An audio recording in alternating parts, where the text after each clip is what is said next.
À 18h09 sur Europe 1, la suite du journal. Nous étions en début d'édition dans le cortège parisien de la mobilisation contre le Rassemblement national. Direction désormais Toulouse, où là aussi une grande manifestation se tient cet après-midi.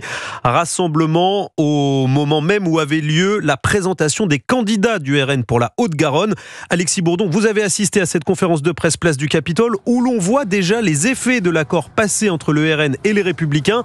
Un candidat LR soutenu par le parti de Marine Le Pen était présent. Oui, Gaëtan Inard sera candidat pour la 7e circonscription de la Haute-Garonne. Le candidat LR s'est affiché aux côtés de ses collègues du Rassemblement national. Et alors que la ligne de son parti n'est pas tout à fait claire, lui joue la carte de l'union sacrée et du soutien infaillible à Éric Ciotti. Il n'y a qu'un seul président des Républicains légitimes, c'est le président Éric Ciotti. Je crois que toutes les déclarations, parfois outrancières, des responsables nationaux, parfois locaux, dégoûtent les militants des Républicains. Et le président Éric Ciotti est le président qui aura eu le courage dans cette famille politique de passer cet accord historique et qui va pouvoir demain donner une majorité patriote nationale dans l'intérêt des Français.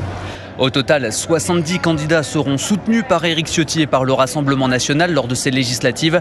Le reste du parti des Républicains, qui ne reconnaît pas cet accord avec le RN, va lui en présenter 200 sur tout le territoire. Il n'est donc pas exclu de voir un autre candidat LR face à Gaëtan Inard et ses alliés du RN. Alexis Bourdon, correspondant d'Europe 1 dans le Sud-Ouest.